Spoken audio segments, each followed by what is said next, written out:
Abra su Biblia en 1 Timoteo capítulo 2. 1 Timoteo capítulo 2. Y la semana pasada y esta semana pues estamos en este capítulo, en esto del verso 1 al verso 10. Y la semana próxima arriba pues también estaremos en este capítulo, porque hay mucho en este capítulo que es importante nosotros considerar. Amén. Lo tienen, 1 Timoteo 2, 1, 10. Pueden sentarse, mantenga su Biblia abierta. Estamos en esta serie que le hemos titulado, Timoteo, la iglesia auténtica.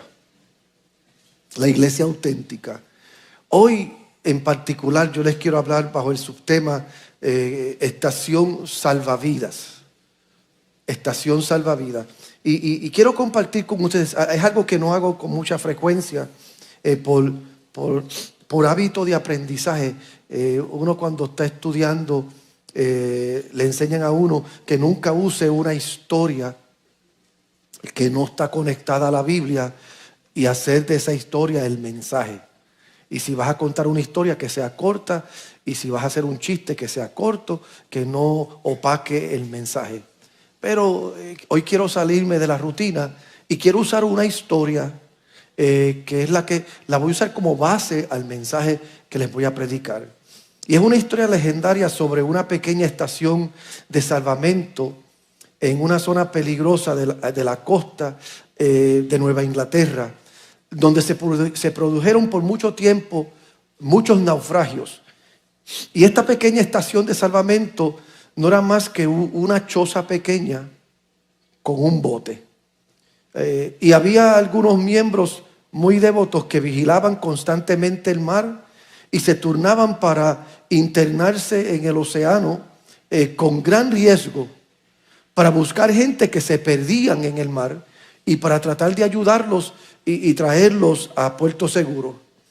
Y con el tiempo, algunas de las personas que fueron rescatadas y varias otras personas que vivían en la zona quisieron asociarse con esta estación humilde. Y entonces ofrecieron su tiempo como voluntarios y dieron su dinero para ayudar a reparar el trabajo. Y así pudieron comprar barcos nuevos y formar nuevas tripulaciones. Y así esta pequeña estación de salvamento creció.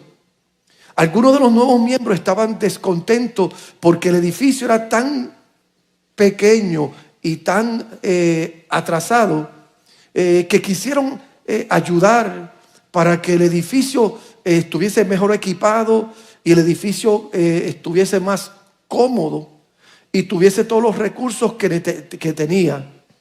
Y pronto la estación de salvamento se convirtió en un lugar de reunión popular para sus miembros. La decoraron maravillosamente y la decoraron magníficamente y empezaron a utilizarlo como una especie de club donde la gente se reunía para compartir. Ahora estaba el edificio y tenía todavía varios artículos que representaban la misión de ellos. Estaba el bote principal o el bote inicial que se usaba para salvar vidas, como conmemorando de dónde habían salido. Pero esa época se convirtió en una época muy próspera de esta estación.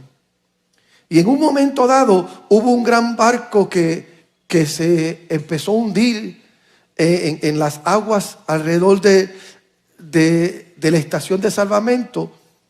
Y las tripulaciones que fueron contratadas, porque ahora ellos no eran los que salían a salvar las vidas, ahora ellos habían contratado gente que hacían eso. Y la gente que fueron contratados para ayudar, fueron y ayudaron este barco que se estaba hundiendo, salvaron las vidas y las trajeron a la estación. Pero ¿qué sucede? Cuando las traen a la estación, esta gente está mojada, están sucios, están enfermos. Y en la siguiente reunión de la estación de salvamento, los miembros llegaron a la conclusión que no podían estar trayendo gente del mar sucios, mojados y enfermos y metiéndolos a la estación, porque la estación estaba limpia, estaba linda, estaba bien arregladita. Y decidieron entonces hacer duchas afuera, para que cuando llegara gente del mar apestoso, mojados y mal, cuando llegaran pues se bañaran, les tenían ropa para que se arreglaran y así no entraban sucios a la estación. Y eso hicieron, pero eso no les satisfizo a ellos. ¿Qué ellos hacen entonces? Se reúnen porque hay un grupo de pequeños de la asociación que dijeron: nosotros somos una estación de salvavidas, pero nos hemos convertido en un club social. ¿Por qué no volvemos a nuestro inicio de salvar vidas en vez de ser un club social? Pero la gente en su gran mayoría dijeron: no, nosotros estamos cómodos y nos gusta cómo estamos, hemos crecido. Ustedes que lo que quieren es salvar vidas nada más, porque ustedes no se van y abren otro club ustedes. Y la gente se fue, y el grupo pequeño que quería salvar vidas se fue y abrió esta estación de salvavidas. ¿Pero qué sucedió? Esa estación se volvió popular, se volvió famosa. Y sucesivamente empezaron. Y si usted va a la costa de Nueva Inglaterra, en particular a la área de Rhode Island, a esa área donde es bien prestigioso, usted va a ver muchas estaciones de salvavidas, que son todas club sociales, donde la gente lo que va es a almorzar, la gente va a cenar, la gente va a desayunar, la gente va a compartir y a tener sus juegos de chess y lo que sea.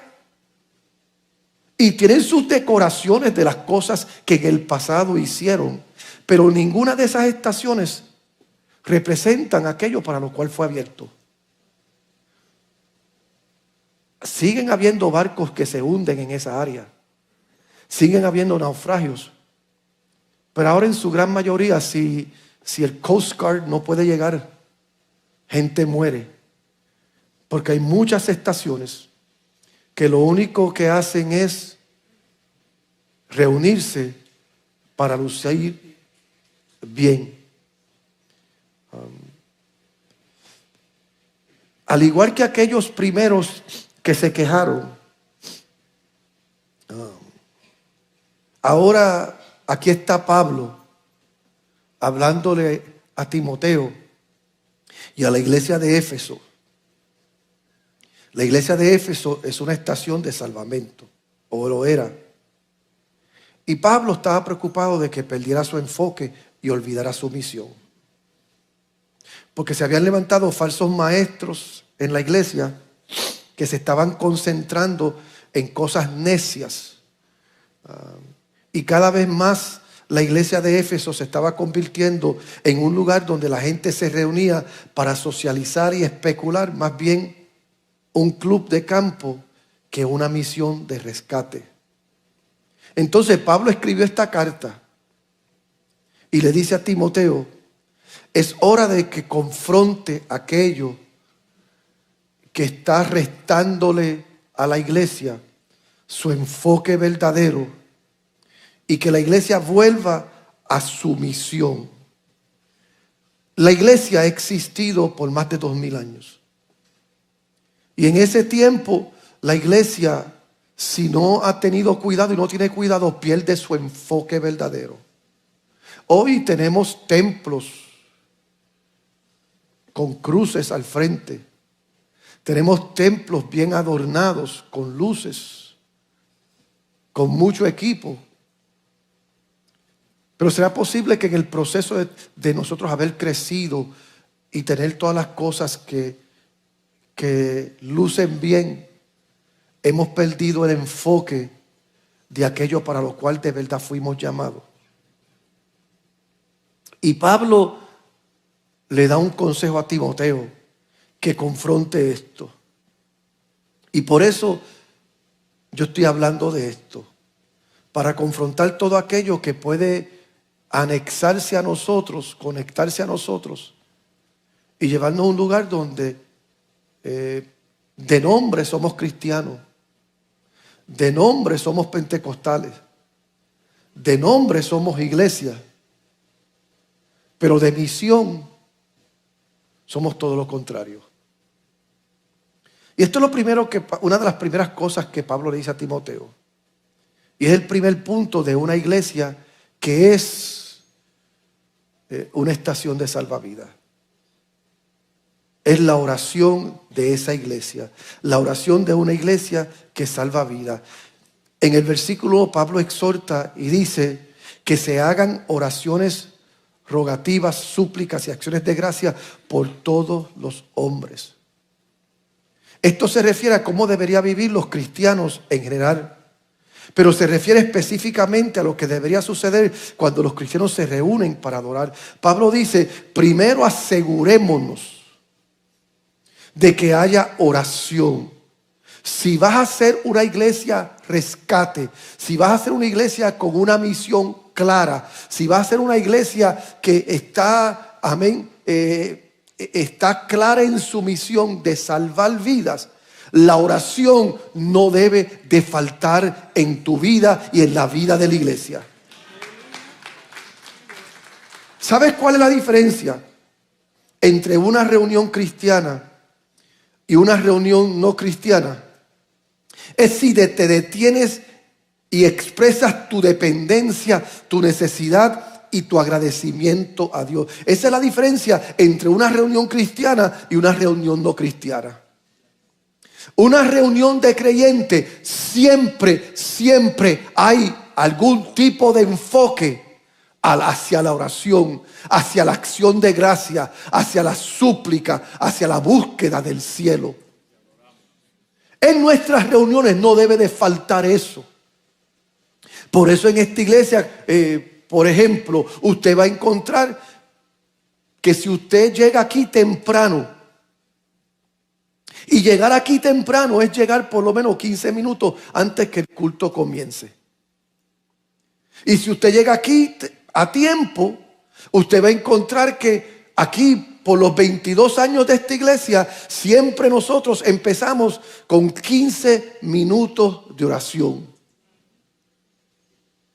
Todos los cultos, miércoles, viernes y domingo, aquí se abre el culto orando en la presencia del Señor. Y eso lo hacemos intencional porque creo que la vida de la iglesia es la oración y la palabra.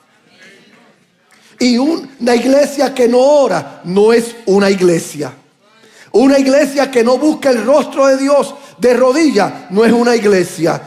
Y por eso Pablo dice a Timoteo, si vas a corregir las cosas que están mal, empieza orando. Yo me crié en un tiempo en que uno llegaba a la iglesia y lo primero que uno hacía era llegar al altar. Y llegábamos al altar y doblábamos rodillas en el altar y de aquí nos paramos para ir a nuestros asientos. Si usted llegaba a la iglesia y usted no llegaba al altar, usted no le dio el culto a Dios. Al punto que era algo tan y tan serio, tan estricto, que una vez yo me acuerdo, llegué a la iglesia y llegué ahí photo finish. El culto empezaba a las 7:30 y yo llegué a la iglesia a las mismas 7:30 y ya la persona que iba a dirigir el devocional estaba al frente orando para empezar el devocional. Y como yo era músico, pues no me dio tiempo de orar, no me dio tiempo de doblar mis rodillas. Y yo vine, cogí mi guitarra y déjeme decirle algo. Para ese entonces los músicos no tocaban en el altar. En el altar se subía solamente el pastor. Para ese entonces, usted ve todo esto que está aquí de equipo, todo esto de músicos. ¿Sabe dónde nosotros tocamos? En una esquinita aquí. Ahí usted tenía el piano, la batería, la guitarra, las congas, los timbales, el bajo, todo estaba en una esquina ahí. Prácticamente tocábamos todos encima de los otros. Y ese día pues llegué photo finish. Y yo pues quise usar mi cerebro y quise ser práctico. Y yo pues para que el culto no empezara sin música, pues yo agarré mi guitarra. Pero yo no me había dado cuenta que todos los otros músicos también llegaron tarde. Llegaron igual que yo, photo finish. Y nosotros pues teníamos un buen grupo de músicos. Pues nosotros arrancamos a tocar. Y el pastor mío, pues ni corto ni perezoso, se dio cuenta de lo que pasó. Y él vino y mientras la persona que estaba cantando, él vino y le dijo a la persona, dame el micrófono. Y le quitó el micrófono y dijo, ¿ustedes se creen que ustedes están en un club aquí? Que ustedes llegan aquí y no vienen al altar a orar. Y nos miró y dijo, todos ustedes músicos, ¿ustedes se creen que ustedes están tocando para el diablo? Ustedes están tocando para Dios. Así que suelten sus instrumentos, doblen sus rodillas, oren y después toquen. ¿Usted se cree que eso está fuerte? Esa era la norma de aquel entonces. Todos los músicos se atribularon, se molestaron y no doblaron sus rodillas y se fueron del culto. Decidieron que el pastor los avergonzó a todos. Y fue verdad, nos avergonzó a todos. Y todos se fueron, menos yo. El pastor tiene la razón. No me gustó cómo lo hizo. No me gustó cómo me lo dijo. Pero tuvo la razón. Y yo vine, pues me arrodillé. Y cuando yo me arrodillo, a orar, y no se paren hasta que yo diga. Así era, ¿verdad, Nilda? Así era el pastor. Y no se paren de ahí hasta que yo diga. Y yo pues me quedé, y pasó el primer corito, pasó el segundo corito, pasó el tercer corito, y yo orando. Y ya casi acabándose el devocional, el pastor dice, ahora te puedes parar y puedes tocar. Yo creo que, aunque de la manera que el pastor mío lo hizo, no sería la manera que yo lo hiciera. Pero hay peso en eso. Hay peso en enseñarle a la gente que llegar al altar todavía es saludable. Que doblar rodillas es importante. Y que antes de darle el culto a Dios allá que tú le quieres dar, vengas al altar y le consagres ese culto a Dios en el altar. Y por eso, si usted nunca ha llegado aquí 15 minutos antes de empezar el culto, empiece a practicarlo y venga al altar a orar. Venga aquí a este lugar y levante su clamor a Dios, levante su culto a Dios y dele su tiempo a Dios. Y hágalo en sus reuniones en su casa, que cuando usted esté en su reunión en su casa y usted invite gente para su casa para compartir y para jugar dominó, para ustedes comer y hacer lo que vayan a hacer, dígale, ¿sabe qué? Un momentito, ¿qué tal si antes de empezar a bochinchar, que diga, antes de empezar a compartir, oramos? ¿Qué tal si antes de empezar nuestra reunión nosotros oramos y clamamos a Dios? Pablo le dice a Timoteo, cuando la iglesia se reúne, lo primero que debe asegurarse de hacer es orar. Y Pablo usa 4 palabras diferentes para oración: súplicas, oraciones, intercesiones y acciones de gracia. Todo tipo de expresiones que son diferentes y que vienen de diferentes ángulos, pero al fin del día es lo mismo. Aprende a darle gracias a Dios, aprende a suplicar por los que están perdidos, aprende a rogarle a Dios, aprende a doblar tus rodillas, aprende a comunicarte con Dios. Dale un aplauso a él si lo recibe. Ahora, no es cualquier tipo de oración. Dice que oremos por todos, porque la forma en que oramos como iglesia y por quién oramos dice mucho sobre cómo nosotros vemos nuestra misión. Entonces, lo que dice cuando oramos, no se trata solo del pastor orando en la iglesia. No se trata solo de los grupos pequeños cuando oran en la iglesia. No se trata de los que dirigen la escuela dominical para niños. Es una oración personal. Cuando ores, eleva tu visión por encima de tu propia vida y piensa hacia afuera. Cuando tú estás orando, sí, hay cierto elemento de oración que trata con quién tú eres. Pero si tu oración se limita y se estanca en quién tú eres, tú no estás orando por completo. Debe haber un elemento de oración donde tú sales de quién tú eres y tú miras hacia afuera y ves las necesidades que hay allá afuera y ves el hambre y la sed que hay allá afuera y tú oras por eso, porque orando por eso tus ojos se te abren para ver cómo tú puedes ser parte de la solución en vez de ser parte del problema. Mire, padres, cuando enseñen a sus hijos a orar, Enséñenle a orar por los demás. Aún por gente que no nos gusta. Aún por gente que no nos caen muy bien. Pablo dice, ora por los reyes. Ora por los que están en eminencia. Y yo no voy a entrar mucho en eso porque la semana pasada hablé bastante de esto. Pero mi pregunta a ti es, ¿qué significa para ti orar por un Nerón en tu vida? Pablo dice, oren por los reyes, oren por los que están en eminencia. ¿Y quién estaba a cargo de ese entonces? Nerón. ¿Quién era Nerón? Un asesino. ¿Quién era Nerón? Un verdugo cruel. Y Pablo dice, ora por Nerón. Entonces, si vamos a hacer la iglesia que salva vida, vamos a orar aún por aquellos que no nos gustan. Vamos a orar por aquellos que nos revientan el hígado. Vamos a orar por aquellos que a veces nos hacen perder el sueño.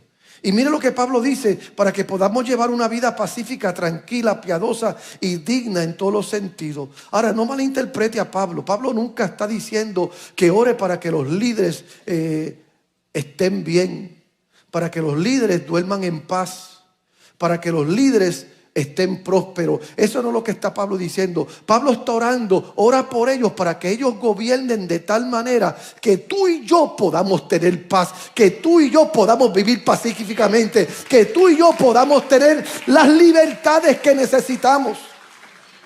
Así que Pablo no está orando para que Biden se haga más rico, para que Trump se haga más rico. Pablo está orando para que sea el que esté al frente, ejecute leyes, ejecute pólizas que bendigan al cuerpo de Cristo, que bendigan a los que adoran a Dios, a los que le sirvan a Dios y que nos ayuden a nosotros a avanzar al propósito eterno de Dios.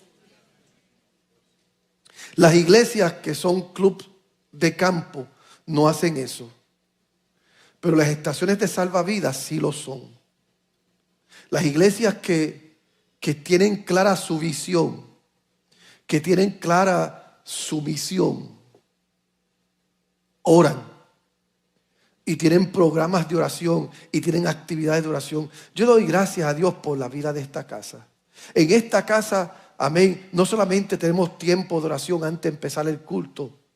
Tenemos hermanos que están orando toda la semana. Tenemos el ministerio de 777 que ha cobrado su propia vida. Yo lo empecé como un programa una vez al año y ahora se ha quedado como algo de todo el año. Tenemos hermanos que tienen grupos de oración y grupos de intercesión a medianoche independientemente. Y todos los días esta casa hay un grupo de gente que está clamando a Dios. Aquí los sábados se dan cita a los hermanos para estar en la presencia de Dios. Si usted quiere saber un poquito más de eso, hable con hermanos como Paula y dígale, ¿qué es esto de que los sábados aquí se reúnen para orar? Aquí hay un grupo de intercesores que le ha creído a Dios todos los días por más y está clamando a Dios para que Dios use esta casa para avanzar al propósito eterno de Él. Y esto es importante porque en un mundo donde hay tanto politeísmo, en un mundo donde la gente quiere servirle a Dios a su manera, la iglesia tiene que cada día más y más y más afirmarse ante la verdad del Dios a quien ella sirve. El Dios a quien nosotros servimos. Y mire cómo dice el versículo 3 y 4. Esto es bueno. Este tipo de oración es buena y agradable a los ojos de Dios nuestro Salvador, el cual desea que todos los hombres sean salvos y vengan al conocimiento de la verdad. Dios desea que todo el mundo sea salvo y lo conozcan a Él. Pero Él no va a obligar a la gente. Dios no está en el negocio de obligar a nadie. Dios no está en el negocio de forzar su mano en tu vida. Dios desea que todos lleguen a Él. Pero Él no te creó como un robot. Él creó personas que pueden elegir amarlo o rechazarlo a Él. Porque si Dios te obliga a amarle, Dios te obliga a amarlo a Él, eso no es amor. Y Dios desea que tú llegues al lugar donde tú te rindas completamente al propósito de Él. ¿Por qué esto es importante? Porque cuando tú te rindas al propósito de Dios, mira lo que dice el versículo 5 y versículo 6. Porque hay un solo Dios y un solo mediador entre Dios y los hombres, Jesucristo hombre, el cual se dio a sí mismo en rescate por todos, de lo cual se dio testimonio a su tiempo. Ese es el desafío de nuestra cultura. Aceptar a Jesús como su único y exclusivo Salvador. Porque hoy las opiniones son como las narices. Todo el mundo tiene una. Y todo el mundo viene a la iglesia y dice, yo le sirvo a Dios, pero a mi manera. Yo le sirvo a Dios, pero en mi opinión, yo soy cristiano. A lo mejor no soy cristiano como tú, o como aquel, como el otro, pero yo tengo mi propia manera de caminar con Dios. Y este es el problema. Solamente hay una forma de acercarse a Dios Padre, y es por medio de Jesucristo. Él es el camino, Él es la verdad y Él es la vida, y nadie llega al Padre si no es por Él. Y solamente hay un manual de instrucción para vida, y es la palabra de Dios. Y el problema es que cuando nosotros nos desviamos de esa verdad, empezamos a asumir y empezamos a internalizar conceptos, ideas, filosofías, argumentos, pensamientos, valores que no están alineados a la palabra de Dios. Y por eso usted ve cada día más y más y más gente siendo miembros del club de salvavidas, porque el club de salvavidas abandonó su misión, abandonó su visión. Y yo hago esta pregunta: ¿cuál es el principal problema de la humanidad? El pecado. Y entonces solo hay una persona que abordó decisivamente el pecado, y ese es Cristo Jesús en la cruz del Calvario. Entonces, cuando tú decides vivir a tu manera y ser cristiano a tu manera y servirle a Dios, tú estás decidiendo hacer las cosas totalmente contrario a lo que dice el manual. Es que yo no tengo que ser miembro de la iglesia. El manual te dice que sí. Es que yo no necesito hacerle caso a un hombre. El manual te dice que sí. Yo no necesito un pastor. El manual te dice que sí. Yo no necesito orar. El manual te dice que sí. Yo no necesito leer la Biblia. El manual te dice que sí. Yo no tengo que apartarme. El manual te dice que sí. El problema es que queremos hacer las cosas a nuestra manera. Y yo no sé si a usted le ha pasado. A mí me pasa de vez en cuando que usted compra algo que usted tiene que montar, y usted mira el retrato y usted decide montarlo de acuerdo al retrato, y cuando usted lo monta se da cuenta que lo montó al revés, o que le sobraron piezas, y usted determina, pues estas son piezas que vinieron extra, pero no funciona igual. ¿Será posible que hay tantos creyentes que han decidido montar su vida en base al cuadro que ellos han visto de lo que es la iglesia, pero el manual dice algo totalmente contrario? Nosotros tenemos un solo Dios, un solo Señor, una sola fe, un solo Espíritu, y tenemos que sujetarnos todos a esa verdad. Ah, pastor, pero es que de la manera que usted lo presenta es demasiado de exclusivo. Y es verdad, hasta cierto punto esto tiene un grado de exclusividad, pero es inclusivo también. Es exclusivo porque solamente Cristo salva, y solamente a través de Cristo es que usted puede alcanzar salvación. Pero es inclusivo porque todos están invitados y todos tienen la oportunidad de darle su corazón a Cristo y servirle a Él. Pero solamente creyéndole a Dios, amándolo a Él, es que tú puedes llegar a esa verdad. Y lo último que quiero tocar hoy es esto. Si vamos a hacer esa iglesia, que es esa estación de salvavidas, tenemos que ser sinceros, tenemos que ser honestos. Hay una serie de cosas que amenazan lo que significa ser una iglesia salvavidas. Y yo voy a resaltar una. ¿Qué es lo que convierte una estación de salvavidas en un club de campo? Es cuando te distraes de tu misión. Es cuando pierdes de vista por qué tú existes, para qué tú existes. ¿Usted quiere saber cuál es el norte de esta iglesia? Usted lo va a ver en las paredes nuestras. En nuestras paredes está el norte de nuestra iglesia. Es adorar, es alcanzar, es alimentar. Usted lo ve en este lado y usted lo ve en aquel lado. Y si usted entra a nuestra página, usted lo va a ver en nuestra página. Es adorar, es alcanzar y alimentar. Adorar, porque lo primero que tenemos que hacer si vamos a ser efectivos en nuestra visión, en nuestra misión, es darle a Dios su merecido lugar, su merecido valor. Nada de esto que yo le estoy diciendo a usted funciona si usted no aprende a amar a Dios, si usted no aprende a reconocer la soberanía de Dios, si usted no aprende a rendirse a la grandeza de Dios. Eso es adoración. Adoración es ver a Dios por quien es Él y rendirse ante esa verdad. Entonces, esta iglesia existe, número uno, para adorar a Dios. Y cuando tú adoras en espíritu y en verdad, entonces tú puedes ir al próximo paso. Es alcanzar vidas que están perdidas, vidas que se están perdiendo. Tú no puedes darle a alguien lo que tú no tienes. Tú no puedes bendecir a alguien cuando tú vives en maldición. Tú no puedes rescatar a alguien si tú no sabes nadar.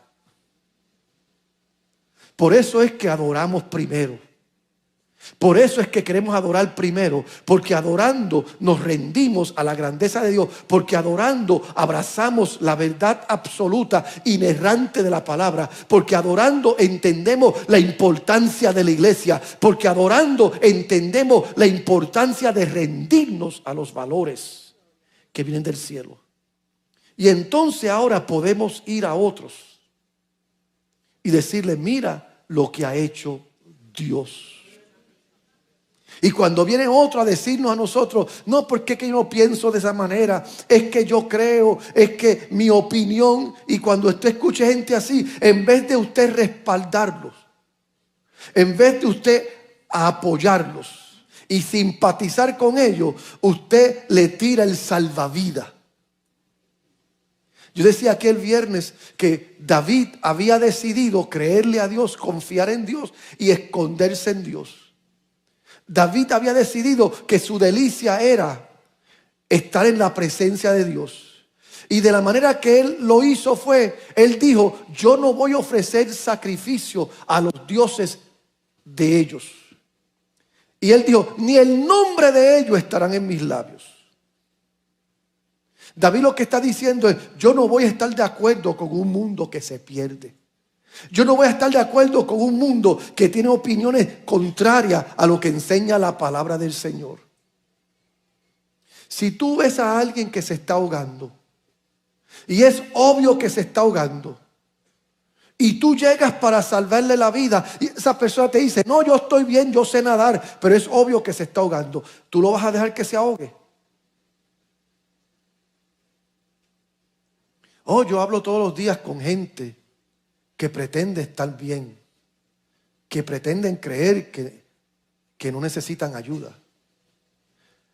Gente que viene y me dice: mira, Agustín, yo sé que tú eres cristiano y yo sé que tú amas a Dios, pero es que en la iglesia hay gente más mala que afuera. Yo no puedo estar de acuerdo con eso. Es que en la iglesia hay gente más mentirosa que afuera. Yo no puedo estar de acuerdo con eso. Es que la iglesia está llena de hombres, de pastores, que son unos ladrones, que son unos... Yo no puedo estar de acuerdo con eso. De que hay gente que no representan lo que esto enseña, sí. De que hay gente que dejan un mal sabor en la boca de aquellos que no conocen de verdad este asunto de iglesia, sí. Pero de que aquí lo que hay es maldad, no. Aquí lo que hay es vida buscando llegar al cielo. Aquí lo que hay es gente queriendo creerle a Dios. Aquí lo que hay es gente tratando. Ahora, en medio nuestro, como dijo Pablo, se pueden colar falsos maestros. En medio nuestro pueden haber miembros que se creen que el trabajo de la iglesia es tener solamente luces, tener equipo, tener aire acondicionado y estar cómodo. En medio nuestro puede haber gente que creen que ese es el norte de toda la iglesia. Pero ¿sabe qué? La iglesia está llena de vida que aman a Dios y que insisten. El trabajo nuestro es adorar, alcanzar, y después que alcanzamos, discipulamos para que los que estamos discipulando vuelvan a adorar y vuelvan a alcanzar y vuelvan a alimentar a la gente. La amenaza nuestra es cuando nos distraemos de nuestra misión. Por eso es que Pablo dice que en versículo 8, deseo pues en todo lugar que los hombres oren y levanten manos santas, sin ira ni contienda. Porque cuando nosotros nos distraemos, lo único que hacemos es discutir quién está bien y quién está mal. Cuando nosotros nos distraemos como iglesia, lo único que hacemos es tratar de ganar argumentos. Y Dios no llamó a la iglesia para ganar argumentos. Dios no llamó a la iglesia para que se distraiga en discusiones necias. Y cuando estás peleando y discutiendo, cuando estás tratando de ganar un argumento, no hay mucho espacio para salvar vidas. No hay mucho espacio para rescatar al perdido. Y no hay mucho lugar para el enfoque de aquello a lo que Dios te ha llamado. Yo soy pastor de esta iglesia. Llevo pastoreando esta iglesia ya para 22 años. Llevo pastoreando un total de 42 años. Y yo he visto tantos cambios a lo largo desde que yo empecé a pastorear. Y yo he visto tantos ajustes que se han hecho a lo largo desde que yo empecé a pastorear. ¿Y sabe cuál es la tarea más difícil mía como pastor? Es mantenerme enfocado a aquello para lo cual Dios me llamó. Porque si yo no me enfoco a aquello que Dios me llamó, pues le presto atención a otras cosas que no edifican la iglesia, que no edifican el cuerpo. El trabajo principal mío en esta iglesia es conocer esta palabra para poder enseñarla eficazmente.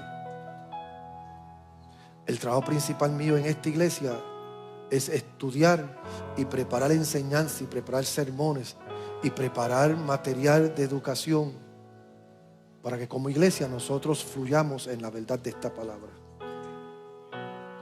O es importante tener un grupo para los clásicos en la iglesia. Eso es importante. Y por eso buscamos líderes para que los atienda. Es importante tener ministerio para la juventud. Y por eso buscamos líderes para que atiendan los ministerios de los jóvenes. Es importante tener ministerio de mujeres y por eso buscamos mujeres. Es importante atender nuestra niñez y por eso tenemos líderes que atiendan a nuestra niñez. Hay tantas cosas en la iglesia que son importantes atender. Pero el trabajo principal mío como pastor es guardar el depósito de esta palabra.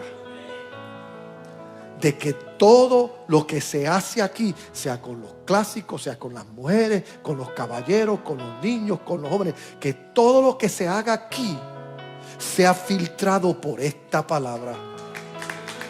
Yo soy el atalaya de esta palabra en esta casa. Hoy, si yo me dejo llevar por la gente, yo me envuelvo en tantas otras cosas que me distraen de esta palabra. ¿Cuál es tu trabajo como cristiano? Aprender a amar a Dios.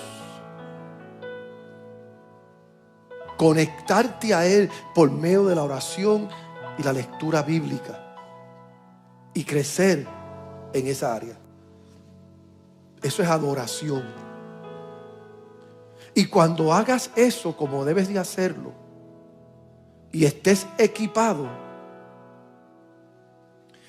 tú ser una estación de salvavidas. La verdad es que todos ustedes deben de trabajar fuertes para que cuando usted venga a la iglesia, usted esté claro de que usted hizo todo lo posible por traer a alguien al culto.